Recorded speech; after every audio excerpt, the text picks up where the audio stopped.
নমস্কাৰ শিক্ষাৰ্থীসকল ই কক্সালৈ তোমালোকক স্বাগতম জনাইছো মই জ্যোতি দাস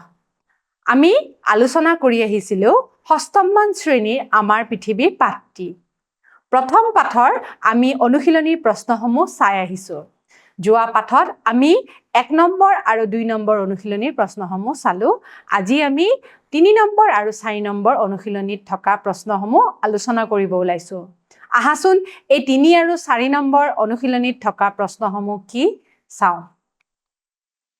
অনুশীলনী 3ত আছে প্ৰথম প্ৰশ্ন কি দিয়া আছে অক্ষৰেখা বুলিলে কি বুজা কাক বুলে অক্ষৰেখা তোমালোকে জানাই আমি পৃথিৱীৰ উপৰি ভাগত কিছুমান ৰেখা কল্পনা কৰিছো এই ৰেখাবিলাক আমি কিছুমান বস্তু নিৰ্ণয় কৰিবৰ কাৰণে ব্যৱহাৰ কৰো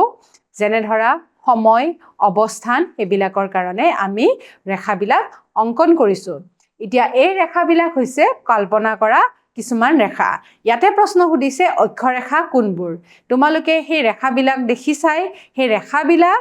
বিলকৰ ভিতৰত অক্ষৰেখা কাক বুলে হে আমি কিদৰে লিখিম চাও আহা বিষুৱ ৰেখাৰ সমান্তৰালকৈ পূবা পশ্চিমাকৈ পৃথিৱীৰ উপৰি ভাগত যিবোৰ ৰেখা কল্পনা কৰা হৈছে তাকে অক্ষৰেখা বোলে গতিকে বিষুৱ ৰেখাডাল যে আছিলে আমাৰ সেই বিষুৱ ৰেখাৰ সমান্তৰালকৈ যিবোৰ ৰেখা আমি কল্পনা কৰিছো মানে আমি যদি পৃথিৱীখন ভাবু এটা গোলাকাৰ বৃত্তকাৰ ঠিক আছে বৃত্তকাৰ যদি আমি এটা বৃত্ত বুলি ভাবু তেনেহলে বিষুৱ ৰেখা যদি আমি মাজেৰে পাৰ হৈছে এয়া হৈছে পশ্চিমৰ পৰা পূব বা পূবৰ পৰা পশ্চিমলৈকে গৈছে তে পূবা পশ্চিমকৈ যিডাল ৰেখা গৈছে হেডাল হৈছে প্ৰথমডাল বিষুৱ ৰেখা মাজেৰে যিডাল গৈছে এডাল হৈছে বিষুৱ ৰেখা এতিয়া তাৰ লগতে আমাৰ কিছুমান অন্য ৰেখা আমি কল্পনা কৰিছো এবিলাক আমাৰ মেৰুলৈকে গৈছে হেবিলাকক আমি কি বুলি কওঁ অক্ষৰেখা বিষুৱ ৰেখাডালো এডাল অক্ষৰেখা হয় গতিকে অক্ষৰেখা তোমালোকে কনফিউজ নহবা অক্ষৰেখা আমাৰ কিহৰ পৰা কিহলৈকে গৈছে পূবৰ পৰা পশ্চিমলৈকে গৈছে ঠিক আছে পূবৰ পৰা পশ্চিমলৈকে যিবোৰ ৰেখা গৈছে হেয়া হৈছে অক্ষৰেখা ঠিক আছে তাৰ পিছৰ প্ৰশ্নটো চাহাচোন বিষুৱ ৰেখাৰ কৌণিক মান কিমান এটা তোমালোকক কৈছিলুৱে যে বিষুৱ ৰেখাডাল আমাৰ পৃথিৱীৰ মাজেৰে গৈছে হয়নে পূবৰ পৰা পশ্চিমলৈকে গৈছে এই পূবৰ পৰা পশ্চিমলৈ যিডাল বিষুৱ ৰেখা গৈছে কেন্দ্ৰত ইয়াৰ কৌণিক মান হৈছে 0 ডিগ্ৰী অক্ষাংশ হৈছে বিষুৱ ৰেখাৰ কৌণিক মান ঠিক আছে গতিকে বিষুৱ ৰেখাই কোনো ধৰণৰ কোণৰ সৃষ্টি নকৰে ই কেন্দ্ৰত 0 ডিগ্ৰী কোণৰহে সৃষ্টি কৰিছে ঠিক আছে গতিকে ইয়াৰে উত্তৰটো আমি কি বুলি লিখিম 0 ডিগ্ৰী অক্ষাংশ হ'ব ঠিক আছে হবনে যেহেতু আমি অক্ষৰেখাৰ কথা কৈছিলো অক্ষৰেখা আডাল বিষুৱ ৰেখা আডাল অক্ষৰেখা হয় গতিকে বিষুৱ ৰেখাডালে অক্ষাংশত ৰূপান্তৰিত কৰিব পাৰিম আমি গতিকে হে অক্ষাংশ কেনেকে হ'ব ইয়াৰে যেটো কোণ হ'ব হে কোণটোৱে হৈছে বিষুৱ ৰেখাৰ কৌণিক মান ঠিক আছে তাৰ পিছৰ প্ৰশ্নটো চাও সুমেৰু আৰু কুমেৰুৰ কৌণিক মান কিমান ইয়াতে প্ৰশ্নটো অকমান ভালদৰে চাবা আমি জানো যে আমাৰ পৃথিৱীখনত সুমেৰু বৃত্ত আৰু কুমেৰু বৃত্ত আছে ঠিক আছে এই সুমেৰু বৃত্ত আৰু কুমেৰু বৃত্ত অক্ষৰেখাডালে আমাৰ কি হৈছে এটা কৌণিক মানৰ সৃষ্টি কৰিছে কিন্তু ইয়াতে প্ৰশ্নটো সুধিছে সুমেৰু আৰু কুমেৰুৰ কৌণিক মান গতিকে আমি যেতিয়া সুমেৰু আৰু কুমেৰুৰ কৌণিক মানৰ কথা কম তেতিয়া ই কোনটো কোণৰ সৃষ্টি কৰিছে হেতুহে আমি উল্লেখ কৰিম কিন্তু ইয়াতে অক্ষৰেখাডালৰ কথা উল্লেখ নকৰো তোমালোকে ভাবিব পাৰা যে সুমেৰু আৰু কুমেৰুৰ কৌণিক মান হ'ব 66.5 ডিগ্ৰী উত্তৰ অক্ষাংশ বা 66.5 ডিগ্ৰী দক্ষিণ অক্ষাংশ কিন্তু এই উত্তৰটো ভুল হ'ব ইয়াৰে শুদ্ধ উত্তৰ হ'ব সুমেৰুৰ কৌণিক মান হৈছে 90 ডিগ্ৰী উত্তৰ অক্ষাংশ আৰু কুমেৰুৰ কৌণিক মান হৈছে 90 ডিগ্ৰী দক্ষিণ অক্ষাংশ আমি চিত্ৰ সহকাৰে অলপমান বুজিব চেষ্টা কৰো আহা যদি তোমালোকে পৃথিৱীখন ভাবি লোৱা ইয়াতে আমাৰ আছে কি সুমেৰু হয়নে সুমেৰু আৰু এতে হৈছে আমাৰ কুমেৰু ঠিক আছে মানে মেৰু দুটা এটা এই মেৰু দুটাই আমাৰ কি হৈছে অক্ষৰেখাডালে আমাৰ ইয়াতে কি হৈছে 90 ডিগ্ৰীৰ সৃষ্টি কৰিছে গতিকে আমাৰ যেহেতু বিষুৱ ৰেখাডালে 0 ডিগ্ৰী কেন্দ্ৰত অক্ষাংশ উৎপন্ন কৰিছে এই শূন্যৰ পৰা আমি কৈছিলোৱে 1 2 3 4 এনেকৈ পাৰ হৈ গৈ থাকে গৈ পেলাই ইয়াতে আমাৰ 90 ডিগ্ৰী কোণৰ সৃষ্টি কৰে গতিকে এফালে যেহেতু দক্ষিণ আছে গতিকে ইয়াৰে হ'ব 90 ডিগ্ৰী দক্ষিণ অক্ষাংশ আনহাতে ইয়াতে যেহেতু আমাৰ কি আছে উত্তৰ আছে গতিকে ইয়াৰে অক্ষাংশ হ'ব 90 ডিগ্ৰী উত্তৰ অক্ষাংশ হ'ব গতিকে 90 ডিগ্ৰী উত্তৰ অক্ষাংশ 90 ডিগ্ৰী দক্ষিণ অক্ষাংশ তোমালোকে বুজিয়ে পালা গতিকে ইয়াতে আৰু এডাল অক্ষৰেখা আছিলে এই অক্ষৰেখাডালে আমাৰ এই সুমেৰু বৃত্তটোৰ কথা কৈছে এডাল আকৌ 66.5 ডিগ্ৰী হয় ঠিক আছে এফালে এডাল আছে এফালে এডাল আছে ঠিক আছে এইটো কিন্তু কিমান হয় আমাৰ কুমেৰু বৃত্ত আৰু সুমেৰু বৃত্তৰহে কথা কৈছে এখিনি বৃত্ত মানে এখিনিৰ কথা কৈছে এই এৰিয়াটো হৈছে সুমেৰু বৃত্ত আৰু কুমেৰু বৃত্ত গতিকে ইয়াতে কুমেৰু আৰু সুমেৰু বৃত্তৰ কথা কোৱা নাই সুমেৰু আৰু কুমেৰুৰ কৌণিক মানহে সুধিছে গতিকে ইয়াৰে উত্তৰটো হ'ব 90 ডিগ্ৰী দক্ষিণ অক্ষাংশ আৰু 90 ডিগ্ৰী উত্তৰ অক্ষাংশ ঠিক আছে তাৰ পিছৰ প্ৰশ্নটো চাওঁচোন বিষুৱ ৰেখাৰ বিষয়ে বৰ্ণনা কৰিব দিছে তোমালোকে জানা বিষুৱ ৰেখা কি হয় বিষুৱ ৰেখা এডাল অক্ষৰেখা হয় ই আমাৰ পৃথিৱীৰ পূবা পশ্চিমাকৈ এডাল ৰেখা আমি কল্পনা কৰিছো পৃথিৱীৰ উপৰিভাগেৰে ই কেন্দ্ৰত কোনো ধৰণৰ কোণৰ সৃষ্টি নকৰে ইয়াৰে কৌণিক মান হৈছে 0 ডিগ্ৰী অক্ষাংশ এখিনি লিখিত হিচাপে আমি কিদৰে লিখিম চাওঁচোন পৃথিৱীৰ উপৰিভাগত সোঁমাজেৰে দুয়ো মেৰুৰ পৰা সমদূৰত তাৰ মানে দুইটা মেৰুৰ পৰা সমান দূৰত আছে ঠিক আছে গতিকে পূবা পশ্চিমাকৈ এডাল ৰেখা কল্পনা কৰি লোৱা হৈছে ইয়াত বিষুৱ ৰেখা বুলি কোৱা হয় ৰেখাডালে পৃথিৱীখনক সমানে দুভাগত ভাগ কৰিছে ইয়াৰ উত্তৰ অংশ উত্তৰ গোলাৰ্ধ আৰু দক্ষিণ অংশ দক্ষিণ গোলাৰ্ধ বুলি কয় গতিকে বিষুৱ ৰেখাই আমাক পৃথিৱীখনক দুভাগ ভাগ কৰাত সহায় কৰিছে তাৰ পিছত বিষুৱ হল পৃথিৱীক সমানে দুভাগ কৰা এডাল কাল্পনিক বৃত্তকাৰ ৰেখা যিডাল পৃথিৱীৰ উপৰিভাগেদি গৈছে আৰু বিষুৱ ৰেখাৰ কৌণিক মান হৈছে 0 ডিগ্ৰী অক্ষাংশ এই কেন্দ্ৰত কোনো ধৰণৰ কোণৰ সৃষ্টি নকৰে ঠিক আছে 3 নম্বৰ প্ৰশ্নটো কি আছে এটা গোলকৰ ছবি আঁকি তাত প্ৰধান অক্ষৰেখাডাল দেখুৱাব দিছে গতিকে প্ৰধান অক্ষৰেখা কেডাল কি হয় তোমালোকে জানাই কৰ্কটক্ৰান্তি ৰেখা মকৰক্ৰান্তি ৰেখা বিষুৱ ৰেখা সুমেৰু বৃত্ত কুমেৰু বৃত্ত ঠিক আছে এইকেডাল আমি কিদৰে লিখিম হেয়া চাও আহা তোমালোকে ছাত্ৰ ছাত্ৰীসকল এই ধৰণে এটা গোলকৰ ছবি আঁকি লবা আৰু তাতে এনেকে লিখি দিবা এটা চোৱা তোমালোকে বিষুৱ ৰেখাডাল আমি লিখি দিছো এই বিষুৱ ৰেখাডাল আমাৰ কি ধৰণে আমি লিখিছো মাজেৰে পাৰ কৰিছো হয়নে এতিয়া এই মাজেৰে পাৰ কৰিছো আমাৰ গোলকটো দুটা ভাগত ভাগ কৰি দিছো এডাল হৈছে বিষুৱ ৰেখা তাৰ পিছত আমি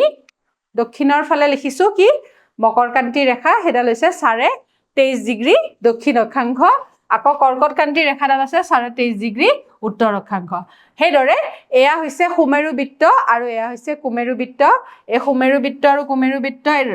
যিডাল অক্ষৰেখা হৈছে হেডাল হৈছে এডাল ঠিক আছে অলপ আগতে তোমালোকক বুজাইছিলুৱে এডাল হৈছে 66.5 ডিগ্ৰী উত্তৰ অক্ষাংশ আৰু এফালে হৈছে 66.5 ডিগ্ৰী দক্ষিণ অক্ষাংশ হ'ব আৰু এই কুমেৰু বৃত্তটোৰ বিষয়ে লিখা নাই কাৰণ একেডাল অক্ষৰেখা নহয় গতিকে আমাৰ ইয়াতে আমি মুঠতে কেডাল অক্ষৰেখা পালো কুমেৰু বৃত্ত কৰ্কটক্ৰান্তি বিষুৱ ৰেখা মকৰক্ৰান্তি আৰু কুমেৰু বৃত্ত গতিকে এই পাঁচডাল আমি অক্ষৰেখা এখন চিত্ৰত ভালদৰে বুজাই দিলো গতিকে চিত্ৰ সহকাৰে তোমালোকে নিজৰ টুকা বহিত লিখি লবা ঠিক আছে এতিয়া আমি অনুশীলনী 4 নম্বৰ প্ৰশ্নখিনি চাম এতিয়া দাৰ্ঘিমা ৰেখা কাক বোলে প্ৰথম প্ৰশ্নটোত আছে তোমালোকে জানাই অক্ষৰেখাৰ দৰে আমি কিছুমান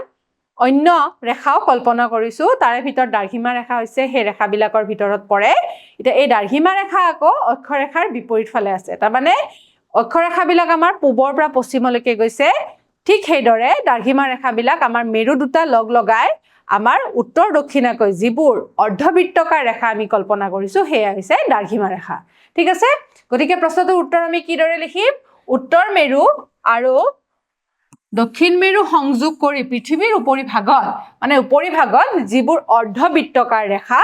আমি কল্পনা কৰিছো তাকে আমি দাৰ্ঘিমা ৰেখা বুলি কম ঠিক আছে হ'ব এতিয়া তাৰ পিছৰ প্ৰশ্নটো লিখিম দ্ৰাঘিমাংশ কাক বোলে ঠিক আছে গতিকে দ্ৰাঘিমাংশ কাক বোলে দ্ৰাঘিমা ৰেখাৰ মান বা জোখক আমি দ্ৰাঘিমাংশ বোলো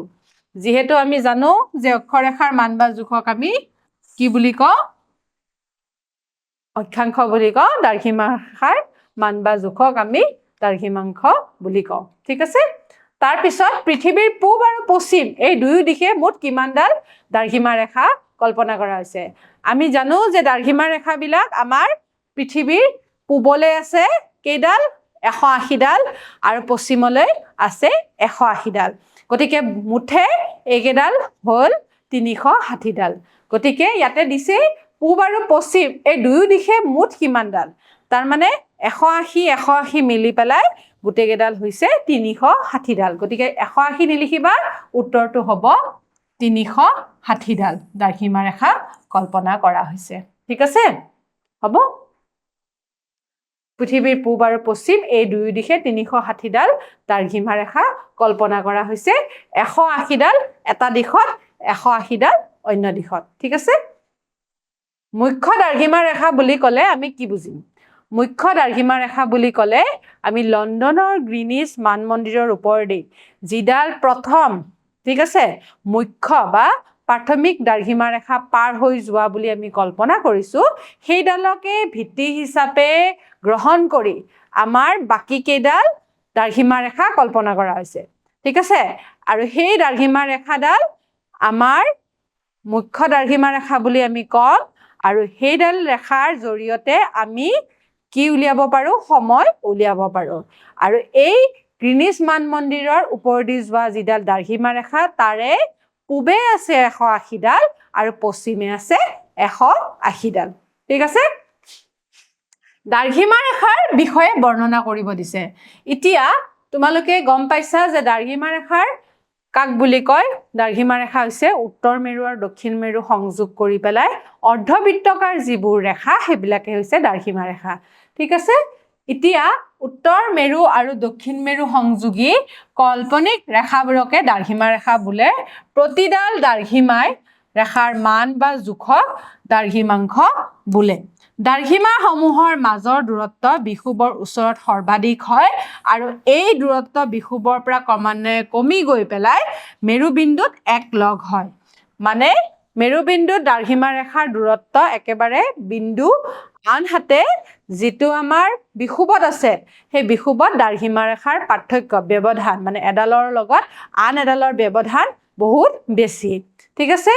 গতিকে প্ৰথম যিডাল আমাৰ মুখ্য প্ৰাথমিক দ্ৰাঘিমা ৰেখা আছে তাৰে আমাৰ কৌণিক মান হৈছে 0 ডিগ্ৰী দ্ৰাঘিমাংশ ঠিক আছে অক্ষৰেখা আৰু দ্ৰাঘিমা ৰেখাৰ পাৰ্থক্য লিখিব দিছে গতিকে ছাত্ৰ ছাত্ৰীসকল অক্ষৰেখা আৰু দ্ৰাঘিমা ৰেখাৰ পাৰ্থক্য বুলি ক'লে আমি এখন তালিকা আকাৰত তোমালোকক দেখুৱাই দিম আহা এতিয়া অক্ষৰেখা কাক বোলে বিষুৱ ৰেখাৰ সমান্তৰালকৈ পূবা পশ্চিমাকৈ ঠিক আছে উত্তৰ আৰু মেৰুবিন্দু আৰু দক্ষিণ মেৰুবিন্দুলৈ কল্পনা কৰা হৈছে ঠিক আছে এইবিলাককে কি বুলি কয় অক্ষ ৰেখা বুলি কয় ঠিক আছে আনহাতে দ্ৰাঘিমা ৰেখা হৈছে উত্তৰ মেৰুবিন্দু আৰু দক্ষিণ মেৰুবিন্দু সংযোগ কৰি পৃথিৱীৰ ওপৰেৰে যিবোৰ ৰেখা কল্পনা কৰা হৈছে তাকে আকৌ দ্ৰাঘিমা ৰেখা বুলি কয় গতিকে আমাৰ পূবা পশ্চিমাকৈ যিবোৰ ৰেখা গৈছে সেয়া হৈছে অক্ষৰেখা আকৌ উত্তৰৰ পৰা দক্ষিণলৈ যিবোৰ ৰেখা কল্পনা কৰা হৈছে তাকে দ্ৰাঘিমা ৰেখা বুলি কয় অক্ষৰেখাসমূহ উত্তৰ আৰু দক্ষিণ মেৰুলৈ 1 2 3 কৰি 90 ডিগ্ৰীলৈকে আছে আনহাতে ই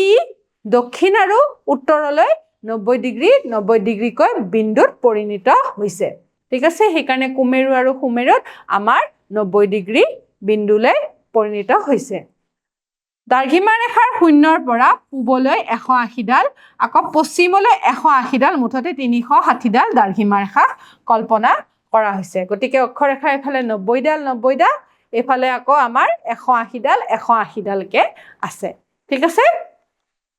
তাৰ পিছত অক্ষৰেখা সমূহৰ মান বা জোখক অক্ষাংশ বুলি কয় আকৌ অক্ষাংশ নিৰ্ণয় কৰিবলৈ কৌণিক দূৰত্বৰ প্ৰয়োজন হয় ঠিক সেইদৰে দ্ৰাঘিমাংশটো কৌণিক দূৰত্বৰ প্ৰয়োজন হয় গতিকে দ্ৰাঘিমা ৰেখাৰ মান বা জোখক দ্ৰাঘিমাংশ বুলি কোৱা হয় ঠিক আছে গতিকে এইখিনি উত্তৰ আমি এইদৰে লিখিম আৰু এটা পইণ্ট লিখিব পাৰো যে অক্ষৰেখাবিলাক আমাৰ কি হয় পূৰ্ণ বৃত্তাকাৰ হয় ঠিক আছে অক্ষৰেখাবিলাক আমাৰ পূৰ্ণ বৃত্তাকাৰ হয়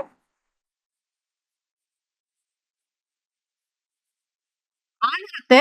আমাৰ যেটো দাৰ্ঘিমা ৰেখা হয় হেতু হৈছে অৰ্ধ বৃত্তাকাৰ